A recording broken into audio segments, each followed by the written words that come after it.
할렐루야, 반갑습니다. 오늘 말씀 묵상의 기초 두 번째 시간입니다. 오늘 2과는 말씀 묵상의 순서와 방법에 관해서 우리가 함께 나누어 보도록 하겠습니다. 말씀 묵상이란 무엇입니까? 기록된 말씀인 성경을 통하여서 하나님을 만나고 또 알아가는 일이다. 그렇게 우리는 정의할 수가 있습니다.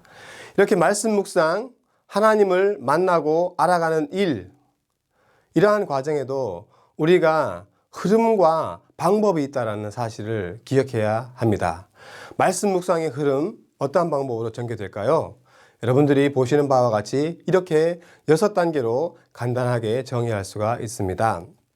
먼저 준비하기, 그리고 기도하기, 성경 읽기, 묵상하기, 기도하기, 살아내기. 이렇게 6단계로 구분하고 나니까 말씀 묵상이 이렇게 복잡하고 힘든 과정인가? 라고 생각할 수 있습니다. 그리고 실제로 말씀 묵상을 할 때 이 6단계를 곰곰이 생각하면서 하시는 분도 그렇게 많지 않으실 것입니다.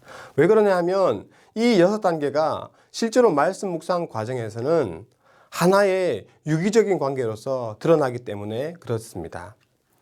그런데 우리가 말씀 묵상에 대하여서 배우는 과정에서, 공부하는 과정에서는 유기적으로 한꺼번에 일어나는 이 묵상의 과정을 논리적으로 쪼개어 놓고 하나하나 살펴본 이후에 말씀 묵상을 실제로 할 때에는 이 모든 과정을 유기적으로, 복합적으로, 통합적으로 이렇게 한 번에 해내는 것이 필요하기 때문에 오늘 이렇게 논리적으로 쪼개놓고 먼저 살펴보도록 하겠습니다. 자, 그러면 말씀 묵상의 방법에 대해서 우리가 하나하나 논리적인 과정들을 살펴보도록 하겠습니다. 먼저 준비하기 단계입니다. 우리 출애굽기 35장 2절과 3절 말씀을 함께 읽어보도록 하겠습니다. 아침에 준비하고 아침에 시내산에 올라와 산 꼭대기에서 내게 보이되 아무도 너와 함께 오르지 말며 온 산에 아무도 나타나지 못하게 하고 양과 소도 산 앞에서 먹지 못하게 하라. 이 말씀은 하나님께서 모세와 만날 때 하나님께서 모세에게 하신 말씀입니다. 그런데 이 말씀을 보시면 하나님께서 모세에게 아침에 만나러 오기 전에 준비를 하라라고 이야기하고 계십니다. 그렇습니다. 하나님을 만나는 일에는 준비가 필요한 것입니다. 하나님을 만나는 일에 준비가 필요한 것처럼 우리가 하나님의 말씀을 대함에 있어서 또 하나님의 말씀을 묵상함에 있어서도 실제로는 동일하게 준비가 필요합니다. 그러면 어떤 준비가 필요할까요? 3가지를 우리가 생각해 볼 수가 있습니다. 성경 묵상을 위한 3가지 준비입니다. 먼저 하나님을 만나고 싶은 마음, 그리고 하나님의 말씀을 듣기 원하는 겸손한 마음을 우리가 준비해야 합니다. 두 번째로 말씀 묵상하기에 알맞은 시간과 장소, 즉 시간과 장소를 구별하는 준비가 필요합니다. 세 번째로 매일 성경, 그리고 다양한 번역본의 성경, 필기구 등 준비하는 것이 필요합니다. 이처럼 우리가 보는 바와 같이 마음과 시간과 장소, 도구를 구별하여서 준비하는 것이 필요합니다. 다음 두 번째로 우리가 준비해야 할 것은 기도입니다. 두 번째 방법은 우리에게 꼭 기도가 필요하다는 것을 이렇게 지시하고 있습니다. 시편 119편 18절 말씀 함께 읽어보도록 하겠습니다. 내 눈을 열어서 주의 율법에서 놀라운 것을 보게 하소서. 시편 기자는 하나님의 말씀을 대함에 있어서 하나님께 도움을 요청하고 있습니다. 말씀을 우리가 보는 것 같지만, 그리고 우리의 지성과 이성으로 깨달아 아는 것 같지만, 그러나 말씀은 하나님께 속한 것입니다. 하나님의 말씀을 깨달아 알미에 있어서는 성령의 도우심, 즉 성령의 조명하심이 반드시 필요한 것입니다.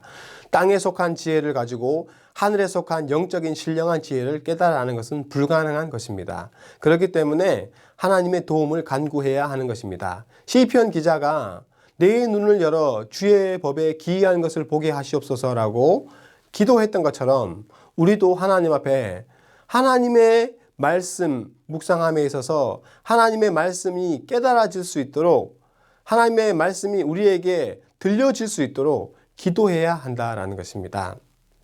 오늘 시편 기자는 내 눈을 열어서 주의 율법에서 놀라운 것을 보게 하소서라고 기도했습니다. 그러면 여러분의 기도는 어떠한 것입니까? 각자 나만의 기도문을 한번 작성해 보는 것도 좋은 일일 것입니다. 자, 말씀 묵상의 세 번째 방법이 있습니다. 세 번째 방법은 성경 읽기입니다. 하나님의 말씀을 듣는다는 자세로 성경을 읽어야 합니다. 하나님의 말씀은 우리가 실제로 읽는 것이지만 그것은 하나님께서 지금 말씀하고 있다는 것을 전제로 하여서 내가 하나님의 말씀을 듣겠습니다 라는 자세로 성경을 읽어야 합니다.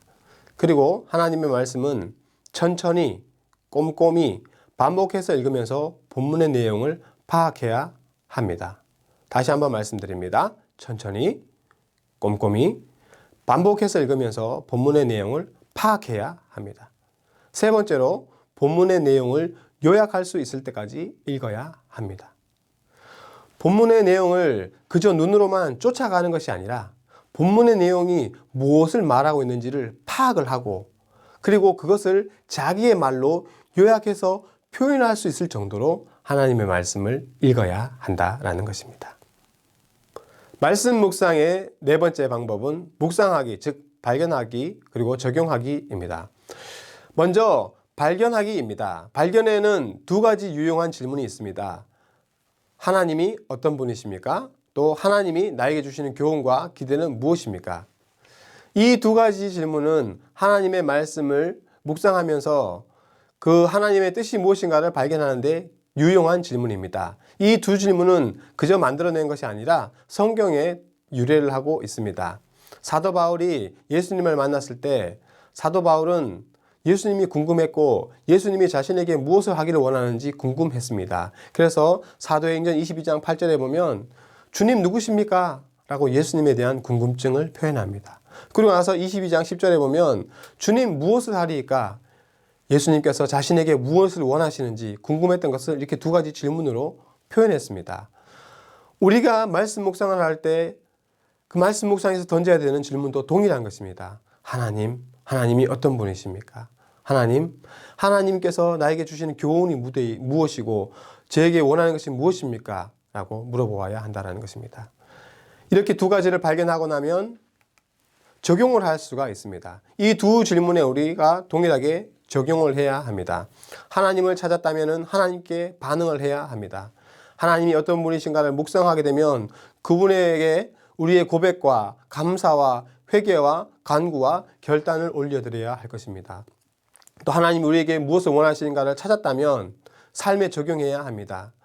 묵상한 교훈을 내가 어떻게 이뤄낼 것인가, 어떻게 살아낼 것인가 성찰하고 다짐하는 시간을 가져야 할 것입니다. 말씀 묵상의 다섯 번째 방법은 기도하기입니다. 시작할 때 기도드리지 않았습니까? 네, 그렇습니다. 시작할 때 우리가 기도를 했습니다. 우리는 그것을 시작 기도라고 말할 수가 있습니다. 시작 기도는 하나님의 뜻을 잘 발견할 수 있게 해달라는 그러한 기도입니다. 그러나 지금 드리는 기도는 시작 기도가 아닙니다. 우리는 그것을 마무리 기도다라고 말할 수가 있습니다. 발견한 하나님의 뜻에 순종하여 잘 살 수 있게 해달라는 기도, 이것이 마무리 기도입니다. 말씀 묵상 이후에 드리는 기도는 하나님의 뜻을 발견하게 해달라는 기도가 아니라 하나님의 뜻에 순종하여 살아갈 수 있도록 도와달라는 기도입니다. 그러므로 시작 기도와 마무리 기도 잘 기억하시고 반드시 하나님 앞에 마무리 기도도 드림으로 말씀 묵상을 성공적으로 하시는 성도님들 되시기를 부탁을 드립니다. 마지막으로 여섯 번째 단계입니다. 살아내기입니다. 하나님의 말씀을 묵상하는 주된 이유는 하나님의 말씀을 이해하고 받아들이는 것에서 멈추는 것이 아니라 그것을 삶에서 살아내기 위한 것입니다. 책상머리에서 시작된 말씀 묵상이지만 그것은 일상에서 이루어져야 하는 것입니다. 그리야 할 때 진정 말씀 묵상의 목적이 온전히 이루어지는 것입니다. 우리의 말씀 묵상은 그저 책상에서 하나님의 진리를 연구하기 위함이 아니라 일상에서 살아내기 위함이다. 이것을 기억하시기 바랍니다. 이렇게 우리가 말씀 묵상의 6가지 방법을 살펴보았습니다. 이제 마지막으로 그 6가지를 정리하고 마치고자 합니다. 말씀 묵상의 순서와 단계입니다. 첫 번째로 말씀 묵상을 하기 위한 시간과 장소를 정해야 합니다. 두 번째로 앉자마자 묵상책을 펴서 읽지 말고 읽기 전에 먼저 기도를 하시기 바랍니다. 세 번째로 하나님 앞에 나와 하나님의 말씀을 듣는다는 자세로 읽어야 합니다. 그리고 본문의 내용을 파악하기 위해서 천천히 꼼꼼히 반복해서 읽어야 합니다. 또 읽은 내용을 요약할 수 있을 때까지 읽어야 합니다. 네 번째로 하나님을 찾고 적용하고 하나님이 주신 교훈을 찾고 적용해야 합니다. 다섯 번째, 읽고 묵상한 말씀을 따라 순종할 수 있도록 기도해야 합니다. 여섯 번째로 오늘 발견한 하나님을 의식하며 살고 오늘 발견한 하나님의 기대에 부응하면서 살도록 해야 하는 것입니다. 오늘 말씀 묵상의 기초 두 번째 시간을 가졌습니다. 말씀 묵상을 어떻게 하는가 방법에 관한 것을 우리가 살펴보았습니다. 오늘 말씀 묵상에 관한 방법은 6단계로 나누어서 우리가 살펴보았습니다. 이것은 논리적인 단계이지 말씀 묵상을 할 때 이것이 따라서 순서에 따라서 우리가 말씀 묵상을 해야 되는 것은 아닙니다. 이 6가지 단계가 우리의 말씀 묵상에서 유기적으로 이루어질 때 우리의 말씀 묵상은 하나님 안에서 온전해지고 또 우리 성도님들께서는 하나님의 말씀을 올바로 이해하고 또 그것을 삶에서 살아내면서 말씀 묵상의 목적을 성취하실 수 있을 것입니다. 아무쪼록 이 방법을 잘 유기적으로 응용하셔서 말씀 묵상을 성공적으로 해내시는 사랑하는 우리 대강의 모든 성도님들 되시기를 주님의 이름으로 축원을 드립니다.